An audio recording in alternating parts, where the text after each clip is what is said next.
বিশ্বনবী কাঁদতে কাঁদতে মাথা তুলবেন, বলবেন আল্লাহ, দুনিয়াতে সব নবীরা স্পেশাল দোয়া করেছে, আমি করি নাই, এবার আমি আমার স্পেশাল দোয়াটা করতে চাই, আপনি কবুল করবেন কিনা বলেন। আল্লাহ বলবেন, নবী কি আপনার দোয়া বলে? বিশ্বনবী বলবেন, আমার একটা উম্মত যার অন্তরের মধ্যে যাররা পরিমাণ ঈমান আছে, একবার আপনারে আল্লাহ বলে ডেকেছে, একবার আমি বিশ্বনবীর উপর দুরূদ পড়েছে, একবার শাহাদাতের বাণী আমার যে গুনাহগার উম্মত দুনিয়ার বুকে থেকে ঘোষণা দিয়েছে, ওই একটা উম্মত যদি জান্নাতে ঢুকতে না পারে, আপনি আমারে জান্নাতে ঢুকাতে পারবেন না। আল্লাহ বলবেন, সাল তুতা, সাল সাল তুতা, ওয়াশফা তুশাফা, শাফাত করেন নবী করেন, যার জন্য দোয়া করবেন আমি কবুল করে নেব।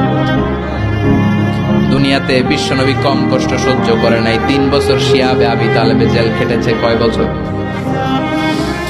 দুর্ভিক্ষের বছরগুলোতে বিশ্বনবীর পেটে দানা পানি ছিল না। কলিজার টুকরা হাসান হুসাইন কই মাছের মতো ছটফট করেছে, জামিনে ক্ষুধার জ্বালায় বেহুশ হয়েছিল।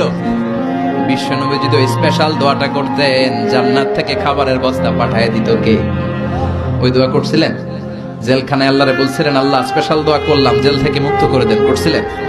যুদ্ধের ময়দানে নিজের দাঁত ভেঙেছে, উহুদের ময়দান সাক্ষী, বিশ্বনবীর মুবারক রক্তে উহুদের ময়দান রঞ্জিত হয়েছে। সেদিনও বিশ্বনবী ওই দোয়াটা করে নাই। চিল্লায় বলেন ঠিক কি না? তায়েফের ময়দানে বিশ্বনবী কয়েকটা জায়গায়, 3 জায়গায় বেহুশ হলেন। বিশ্বনবীর মুবারক দেহ বেয়ে রক্ত ঝরলো। ওই কঠিন বিপদের দিনও বিশ্বনবী এই দোয়াটা করেছেন নাকি? কথা বলেন।